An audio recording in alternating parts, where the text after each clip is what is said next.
Today, bagong series na naman, we'll be talking about stewardship.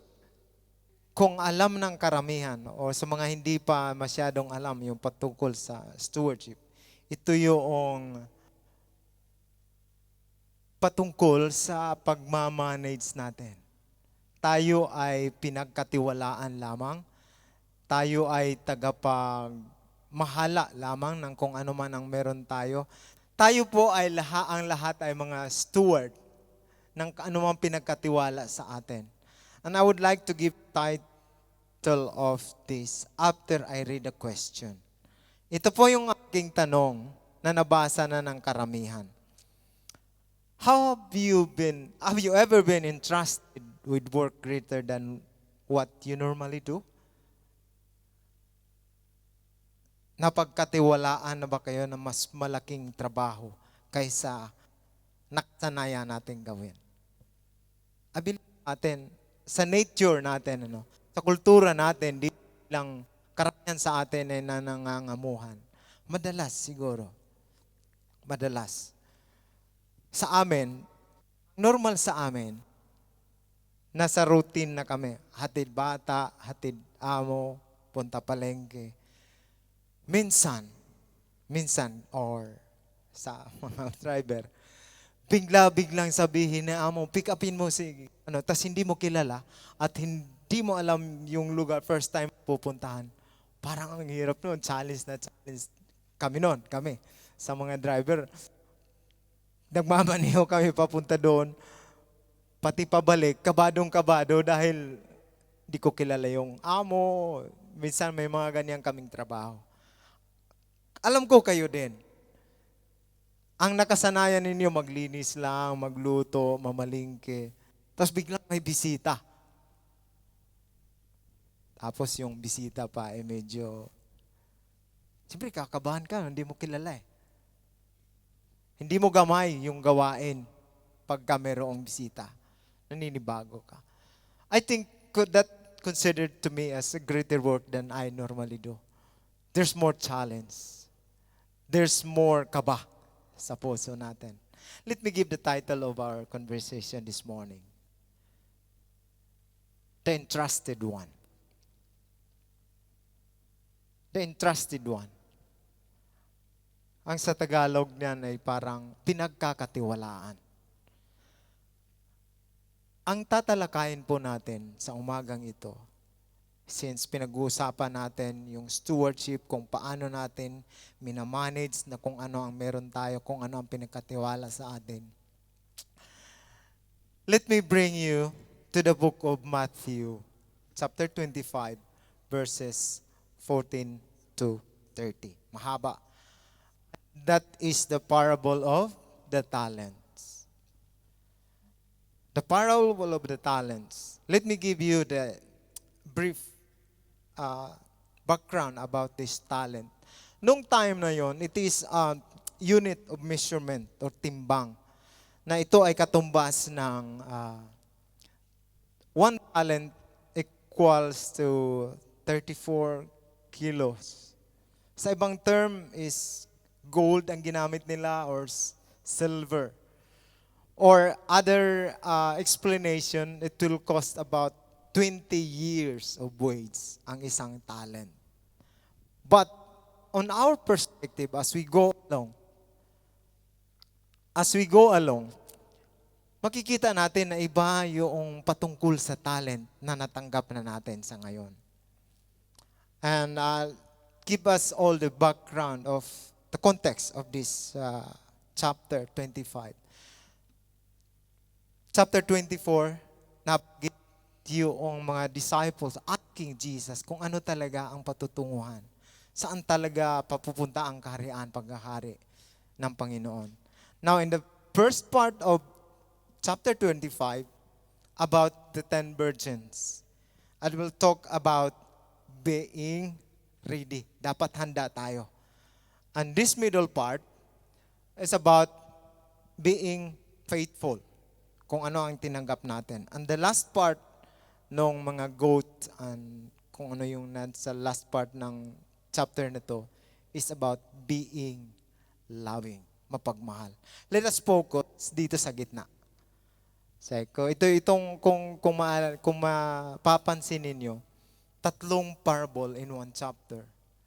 And it's, as I've mentioned, about being ready, being faithful, at being loving. Now, this is our topic this morning from verses 14 to 30, being faithful. Now, in verse 14, sabi, "For it will be like a man going for a journey, who called his servants and entrusted to them his property." In other version, sabi, ang paghahari daw ng Panginoon ay parang isang tao na umalis siya at tinawag niya yung kanyang mga servants, tauhan, or sa ibang salin, slaves pa. But in our present situation, bawat isa sa atin ay tinawag at pinagkatiwalaan ng anuman ang natanggap natin. Anuman ang meron ka, anything that you have right now is just you are entrusted. Pinagkatiwalaan ka lang. Pati buhay natin, hindi natin pagmamayari. Yun ang ilagay natin sa kaisipan natin na everything that we have does not belongs to us. We are just a caretaker, a manager, a steward, however you call it, kung ano ang pagkakaunawa natin as a servant of God. Kung sino tayo. And I would like to, babanggitin ko na yung aking one-point message. Ang sabi ko po, talents are free. Manage them faithfully. Ano man ang meron tayo, I could say infinite yung bilang. Walang katapusan kahit paanong. Ang challenge ko nga sa bawat isa sa atin, maglista kayo ng kung anong meron kayong katangian. Una-una, siyempre ang buhay natin. Ano man ang natatanggap nating biyaya, ano man ang natatanggap nating kaalaman, kalusugan, anything we have in this life ay pinagkatiwala sa atin. Minsan na-question ko tuloy na, kaya siguro, hindi ako gwapo sa paningin ng iba. Kasi hindi ako, kapabiro lang ako, kapatid lang ako. Every one of us is beautiful in the eyes of God. Kung paano lang natin dinadala. Di ba? Ulitin ko talents are free. Ibig sabihin kung anong pinakatiwala sa atin, kung ano ang natatanggap natin, kung ano ang meron tayo sa buhay natin na ito. Libre lang yan. Pinagtiwala sa atin, pinaubaya sa atin ng Panginoon. We have to manage it faithfully. Talents are free. Manage them faithfully. Yan. Panggitin na natin lahat. Sabay-sabay tayo as we go along. Talents are free. Manage them faithfully. Kung ano ang meron tayo, kung ano ang pinakatiwala sa atin, sa ating mga musikero, sa ating Tatay Rudy, Kuya Rudy, ano man ang tawag natin sa kanya, siguro na-manage niya ng maigi yung kanyang talento as musician. Sa bawat isa sa atin, yung pag-upo mo lang dyan, siguro minanis mo ng maigi, pinunasan mo yung upuan mo, para komportable kang nakaupo dyan. Yeah? Ganyan natin tinitingnan kung ano man sa lahat ng kinikilos natin. Although, there are so many things na nangyayari sa buhay natin. Sabi nga sa James 1, verses 17, everything that is good comes from above. Lahat na nangyayari, kung ano man ang nadadanas o nakikita natin na medyo tagilid at saliwa sa kagustuhan natin, some distractions happens in our lives, but it's up to us how to deal with it, handle it, manage what we have in our lives. At minsan, masaya ka, bigla kang nahadlangan ng sitwasyon na medyo nasisira ka agad yung mood. Up to us how you manage it. Yun yung tinanggap mo, manage it faithfully. Because God is faithful. Let us go. Sa atin pong verse 14, basahin ko. Sabi, "For it will be like a man going for a journey who called his servants and entrusted to them his property." Sabihin, kagaya ng pangako at salita ng Panginoon, siya ay namatay, umalis, babalik muli. Pinagkatiwala sa atin ang buhay natin na ito. Lahat ng kung ano ang meron tayo. Pinagkatiwala sa atin. Lahat. Maging sa umpisa pa lang in the book of Genesis, nung sinabihan si Adam na lahat ng meron ka na makikita dito, make dominion of them. Pagmamayari, pagharian mo ang lahat. Everything in this world. Pwede nating pangasiwaan, manage. Kasi pinagkatiwala sa atin.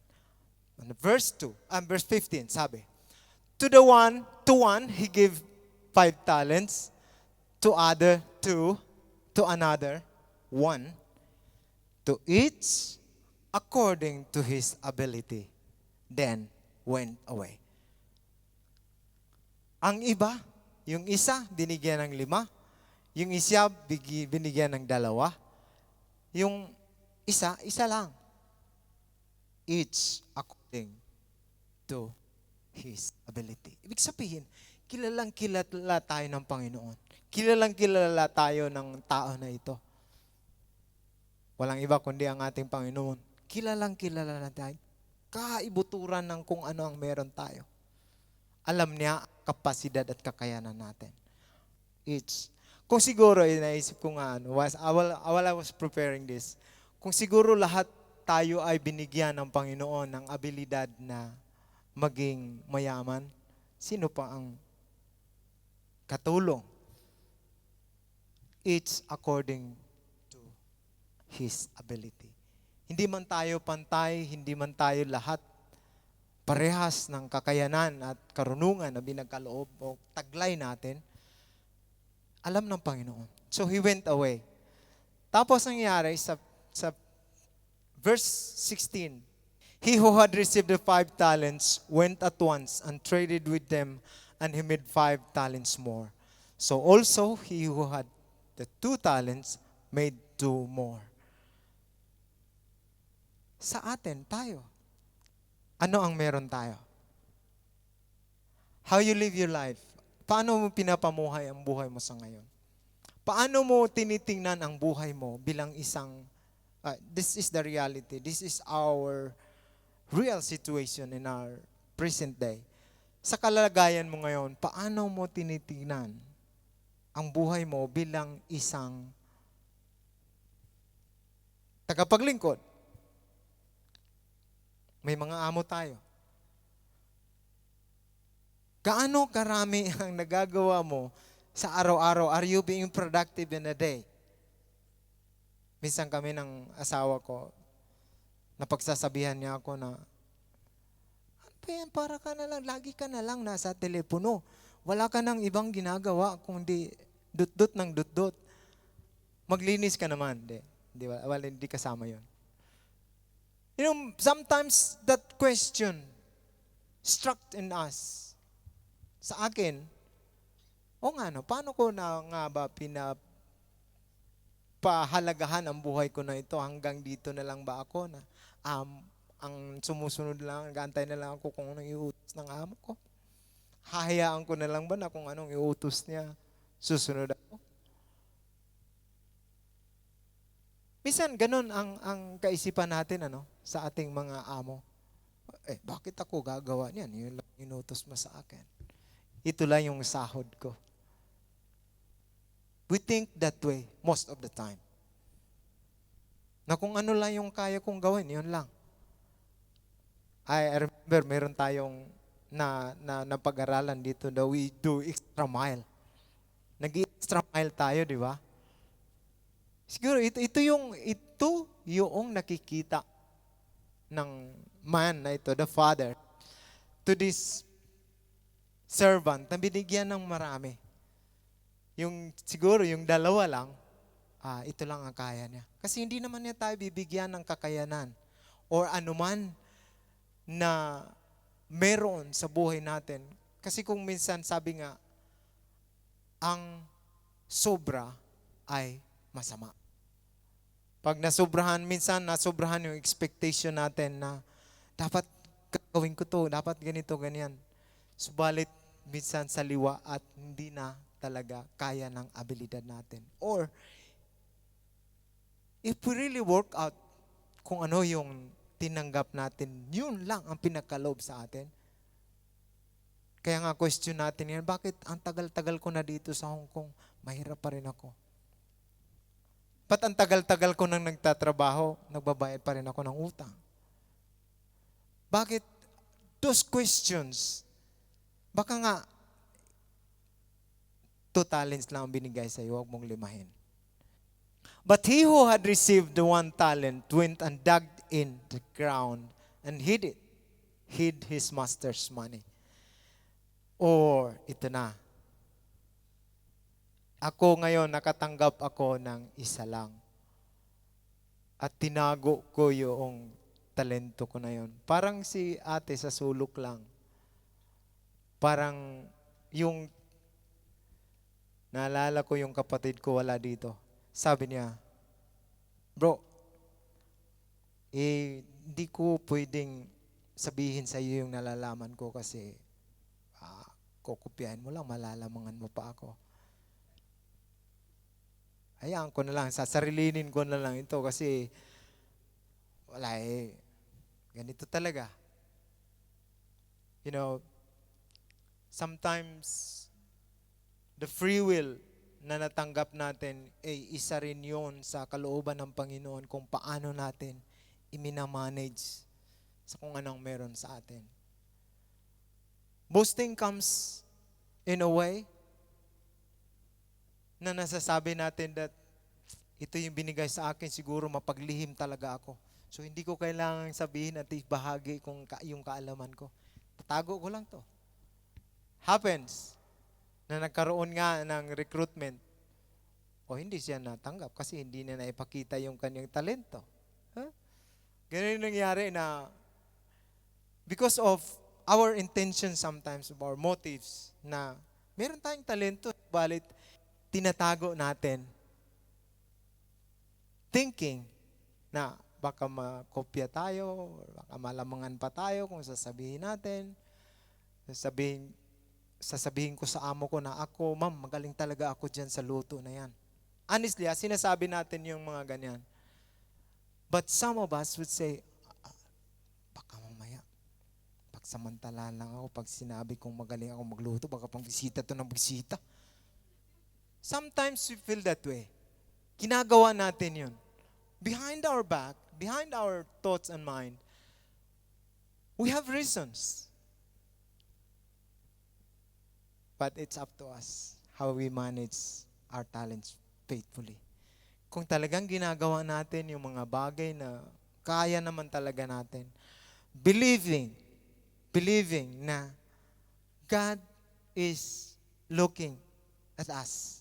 Tinitignan tayo ng Panginoon sa lahat ng mga bagay na ginagawa natin, maliit o malaki, nakatingin siya sa atin. Now, after a long time, the master of the servants came and settled accounts with them. Ganun pala. Naisip niyo ba yun?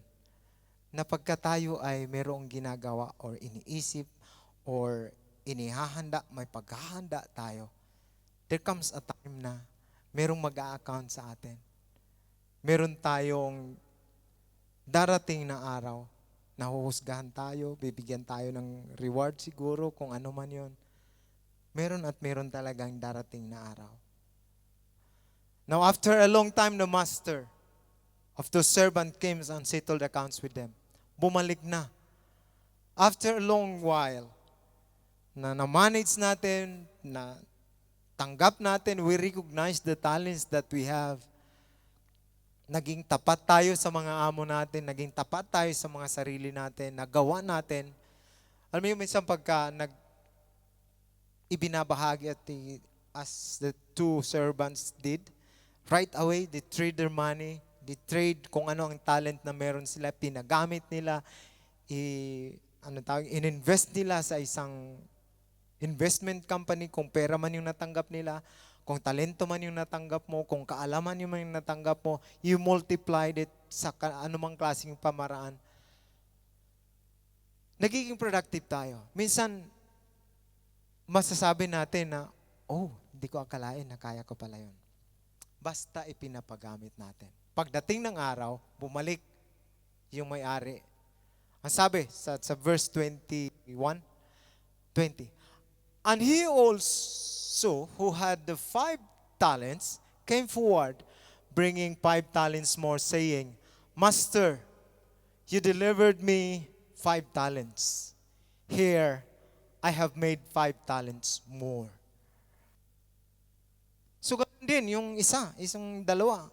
Master, kasi nagtatawag na yung Panginoon, o nagtatawag na, naghihingi na ng report. Sabi ng pangalawa rin, oh, Panginoon, oh, Master, nandito, binigyan mo ako ng 2 talent. I have 2 more. Babalik ko sa iyo 4 na dahil yun lang yung pinagkaloob mo sa akin. Ang sagot ng master, next verse, sabi, his master said to him, well done, good and faithful servant. You have been faithful over a little.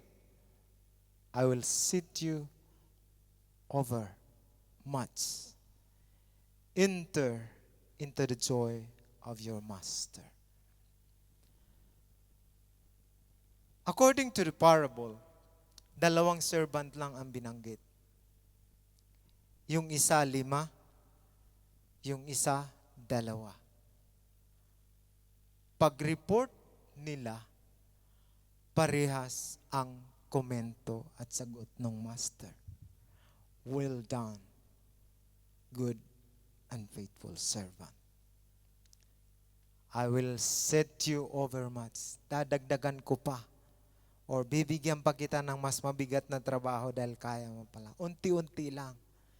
Unti-unti lang. Dahan-dahan. Dadagdagan at dadagdagan ko. And God will multiply the blessings na natatanggap natin. Kung dati nagtiyaga ka sa 6,000 ang sahod, dahil magaling kang mag-manage, next contract 7,000 na.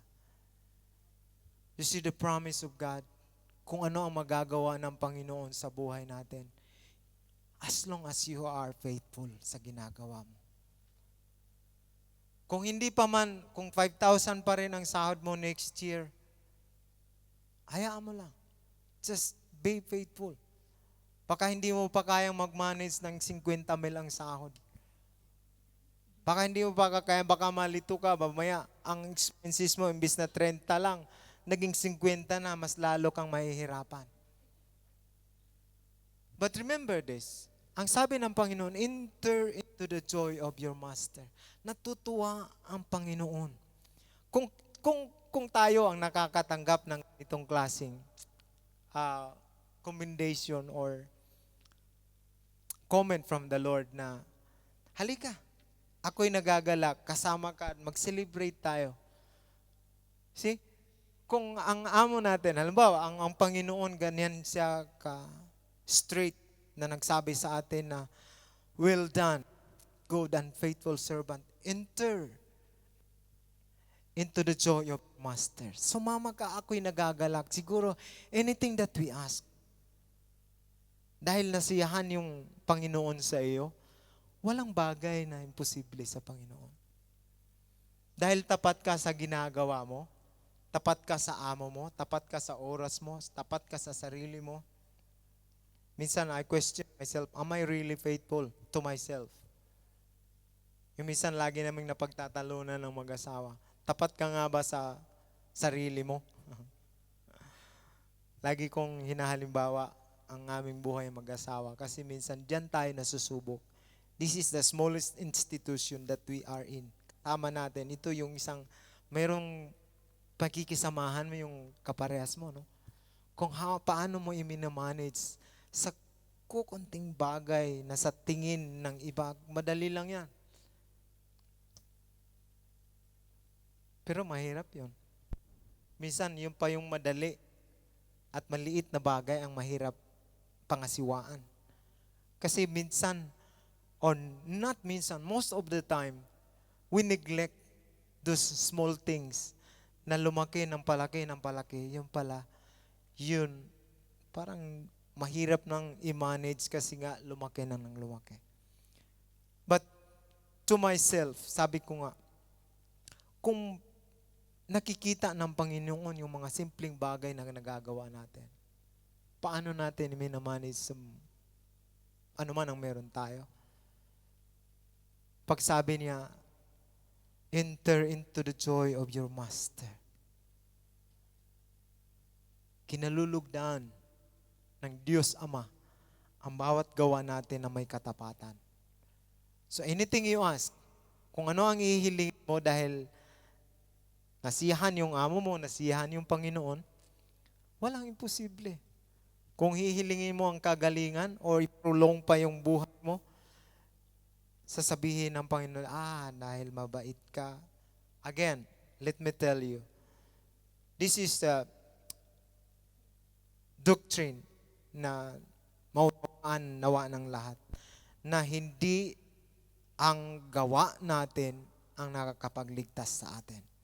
Hindi ang how we manage, baka isipin ninyo, it comes to your mind na, dapat pala magsimba ako palagi, dapat pala faithful ako lagi sa aking ginagawa, dapat marami akong ginagawa sa simbahan, dapat minamahal ko, pinapakita ko yung kabutihang loob sa aking kapwa para matuwa ang aking master sa akin. Part of. But that is, no, let me make it clear, hindi po yun ang basihan para sa ating kaligtasan. The salvation na iniisip natin, it is just by faith. Kung naniniwala lang tayo, it is by faith ang makakapagligtas sa atin. Hindi ang sarili nating mga gawa. Para hindi tayo mag-boast na ako magaling, siya ito lang. Siya pinagkatiwalaan ng 5, siya 2, ako 1 lang. Huwag mong isipin na dahil mas malaki siya, mas malaki ang chance na maliligtas siya. Hindi po yan. How this master rejoice na nakita na tapat ka sa iyong ginagawa. In the next verse, he also who had received 1 talent come forward saying, Master, I knew you to be a hired man, reaping where you did not sow, and gathering where you scattered no seed. So I was afraid, and I went and hid your talent in the ground. Here, have what is yours. You see the reaction ng 3 servant na ito. Yung 2 pinagkalooban or was entrusted 5 talents and 2 talents. Right away, gumawa sila ng paraan na para sabihin na magiging productive ako. Pinakatiwala ito sa akin. Gagalingan ko, mamanage ko to ng maayos. But the third one, I was studying this and sabi ko nga, siguro itong pangatlong servant na ito, malakas ang pandinig nito, o malakas ang radar nito. Naisip niya, bakit isa lang sa akin? Yung iba, 2, may 5. Sa atin, let me say this.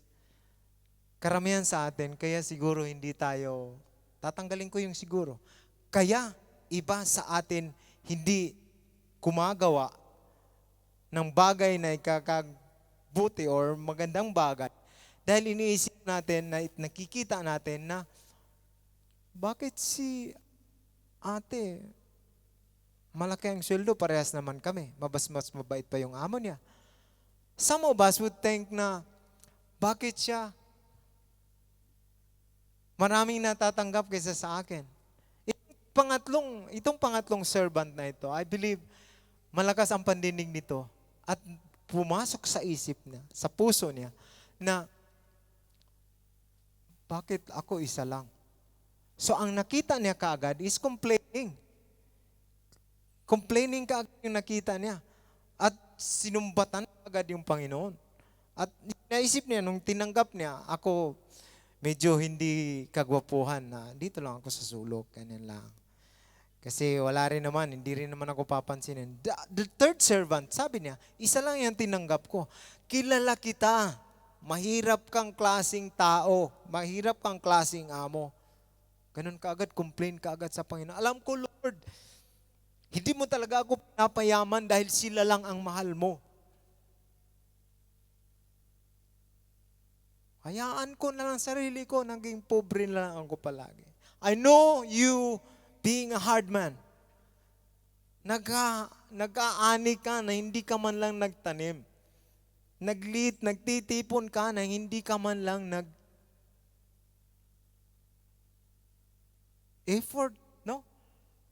Ganyan kaagad ang iniisip natin sa Panginoon na, Lord, alam ko mahirap kang kausap. Hindi mo talaga ako pinapakinggan. Pinaparusahan mo ako dahil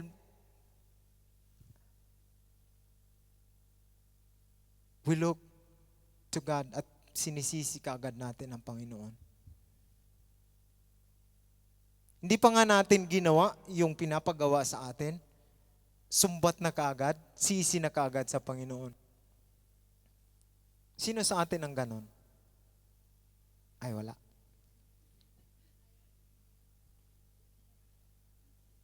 Na kung minsan, madalas, hindi po ako excuse sa ganitong klaseng mentality sa bawat isa sa atin. Sa atin, walang excuse na porket matagal ka na sa gawain, matagal ka na sa paglilingkod, we have these rebellious minds. Kung hindi natin ma-manage yun ng maayos at hindi natin nakikita ang katapatan ng Panginoon sa buhay natin, we might fall. At maging kagaya tayo nitong isang servant na ito, na lagi na lang sisi sa Panginoon porket 20 years na sa abroad, dito pa rin, wala pa rin bahay. Kasalanan mo ito, Lord. Have you done your part? Paano ba pinapangasiwaan ang kung ano ang meron ka? This is a challenge for all of us. Na hindi sa lahat ng bagay na meron kang kinakaharap ay dahil kagustuhan niya ng Panginoon. Sabi nga binanggit ko kanina, lahat ng magagandang bagay ay nanggagaling sa Panginoon. Ngayon, kung hindi ka pa rin umuusad sa buhay mo na yan, change your direction. Kung doon ka papunta, dito ka sa kay Lord, mas maliwanag dito, may pag-asa dito kay Lord. Siya ang tapat na Diyos. Diretsuhan mo, wag kang matakot na isipin lang niya na ginagamit mo lang ako para sa iyong kapurihan. Ang madalas na iisip at nakikita ng karamihan sa atin, tayo, sarili natin ang nakikita natin. Kaya hindi natin nagagawang tapat na nagagawa ang pinapagawa sa atin. Kung titingnan ko itong third man na ito, third servant na ito, yung bang lahat na lang ng magagandang bagay ay para lang sa mga taong mahal ng Diyos. Kita niya sa sarili niya, hindi ako mahal ng Diyos, hindi ako pinagkakatiwalaan ng Diyos. Pobre lang ako habang buhay na ito. Hindi nyo ba alam na ang pagiging pobre o isang sapat lang ay masayahing tunay?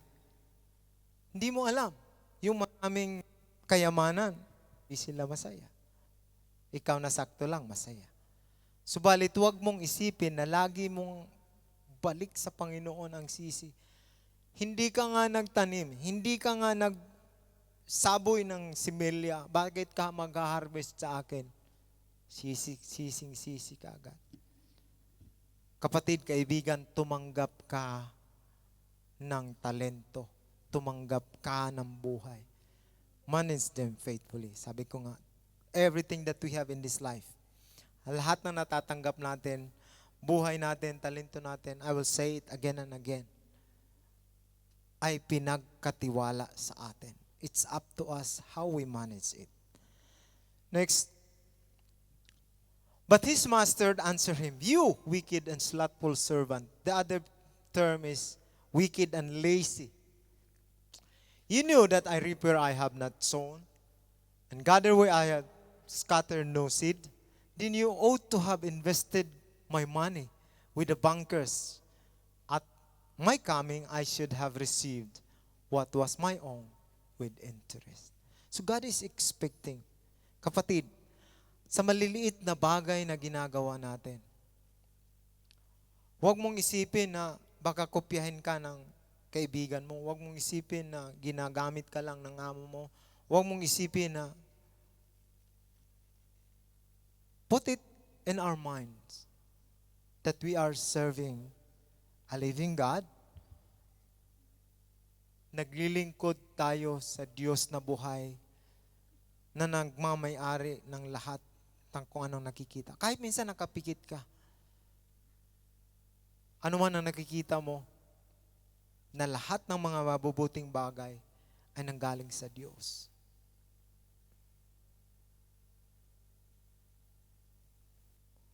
Huwag mong hayaan na matawag kang wicked, masamang tao, tamad. Dahil lang naiisip mo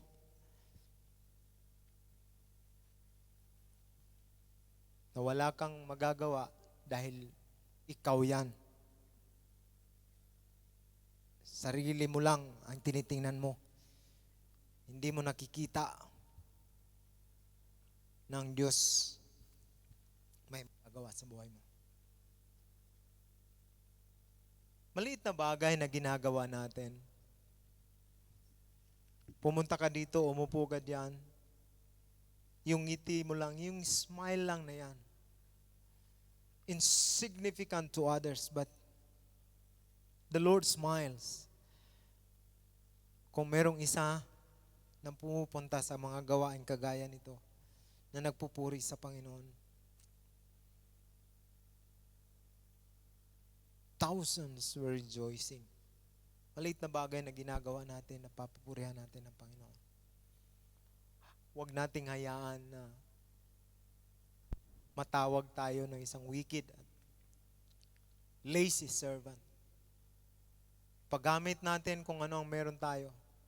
In Book of Corinthians, maraming gifts na pinag-uusapan doon. Pastors, teachers, musicians. It's dami. Sabi ko nga, infinite list of talents na meron ang bawat isa sa atin. Kung yung kapatid mo merong ganyan, thousands. Unlimited talents nga eh. Use them. Use them. Gamitin mo para sa kapurihan ng Panginoon. Verse 28 and 29, "So take the talent from him and give it to him who has the 10 talents. For everyone who has will more be given, and he will have an abundance. But from the one who has not, even what he has will be taken away." Katakot. Katakot yan, kapatid. Na kung ikaw pinagkatiwalaan ng isang talent o isang gift, kahit isang chord lang ang alam mo, kung hindi mo pinapagamit, paano mag-grow yan kung isa lang? Ay, brother, hindi ko nga maipakita yung aking talento dahil puno na kayo. Marami akong leader na hindi ako hinahayaan dahil kaya na namin daw. Sino yung gustong tumugtog dito? Sino yung gustong kumanta? In-encourage ko po kayo. Ipagamit nyo yung talento nyo. Yung mga nagmamassage, kung wala man tayong oras na magmassage, mag-offer kayo na magmassage dahil punta sa bahay. Baka mamaya mawala sa iyo. Meron tayong mga kanya-kanyang talento. Huwag niyong hayaan na, alam niyo pagka, ito'y madalas nating naririnig. Wag na, hindi na, kinakalawang na yung aking kaalaman, blanco na ako. Hindi mo kasi ini-exercise eh. Hindi mo kasi pinapakita. Hinahayaan mo kasing itago. Matakot ka, baka mawala sa'yo yan. Minsan ako kinakabahan, hindi na ako kumakanta, baka pipiyukin na. Totoo yun, di ba? Pagka hindi kayo madalas kumakanta, pagka bigla kayong kumanta, pumipiyok kayo. So make it an exercise that we show our gift at pinapagamit natin yung gift na yun. Baka tanggalin sa atin yan. Kung palabigay ka, hayaan mo palabigay ka. Mas lalo kang pagpapalain. Kung mapagmahal ka, mahalin mo lahat kahit hindi ka mahal-mahal. Mas lalo kang bibigyan ng Panginoon ng pusong mapagmahal. That is how God works. Kung paano tayo pinagpapala more and more abundantly. Sabi nga, yung kasabihan sa atin na pag ang gripo ay sarado, umaapaw. Pero kung hayaan mo na dumadaloy, hindi tumitigil ang pagdadaloy ng pagpapala. So I say this statement. Our God-given ability, when used for God's glory, reflects how responsible we are with gifts entrusted to us. Marami tayong bagay na natanggap. A God-given ability na meron tayo. Kung napapapurihan mo ang Panginoon sa kunting bagay na ginagawa mo, naipapakita yun. Nagre-replika kung paano tayo naging responsable sa kung ano meron tayo. Kung gaano tayo katapat sa bawat ginagawa natin, sasabihan tayo ng Panginoon, well done, good and faithful servant. Enter into the joy of your master. Kung kayo nabigyan ng extra bonus ng iyong amo, kung kayo nakatanggap ng dagdag sahod, kung kayo gumaling sa sakit karamdaman, kung kayo ay nakapasa ng anumang klaseng pasulit, kung kayo ay sinagot ng iyong iniibig, kung kayo ay anything na mayroon kayong natatanggap na gantimpala sa iyo, yun ay dahil sa iyong katapatan. That reflects how responsible we are with gifts entrusted to us. Napakaganda na ang lahat ng talento na meron tayo ay naipapakita natin. The last verse sabi, and cast the worthless servant into darkness. In that place there will be weeping and gnashing of teeth. Sabihin, ang harsh pala ng Panginoon. Now this is about hell, kung tutuusin. Sa Book of Corinthians din sinabi, na itapon nila yan. Diba? Kung ayaw mo na itakwil ka ng Panginoon, itatakwil. Meron talagang judgment na darating eh. Kung hindi ka tapat, ikaw yung tatamad-tamad at wicked na isang lingkod, tinatatanggalan ka na ng pagpapala, tatanggalan ka na ng kung ano ang binigay sa iyo, tatapong ka pa. Sabi nga ng OPM natin, talents are free, manage them faithfully. Pangasiwaan natin na may katapatan ang buhay natin na ito. Hayaan mo na alayan mo ang Panginoon. Everything that you do, iisipin mo na, Lord, I love you. Paglilingkuran kita. Ano man ang kalagayan ko, ano man ang kakayanan ko, iaalay ko ito sa iyo dahil maglilingkod ako sa iyo may katapatan. Maglilingkod ako sa aking employer na may katapatan. Maglilingkod ako sa aking kapwa. Trembling heart that you reign in my life. Ikaw ang aking master na aking paglilingkuran. Let me ask the question again. Have you ever been entrusted with work greater than what you normally do? Generally, all of us will say yes. And we have to be thankful na tayo'y pinagkatiwalaan. Magpasalamat ka, kapatid, dahil meron kang natanggap na biyaya. Magpasalamat ka dahil buhay ka. May magagawa ang Diyos sa buhay mo. Kapatid, kaibigan, be faithful. And this is the challenge. Isa lang ang challenge ka sa atin. Be faithful to God. Kasi ang amo natin, ang kapwa natin, mga mahal natin sa buhay, anything that we have in this world will fail us. God do not. He is faithful always. Maraming salamat po.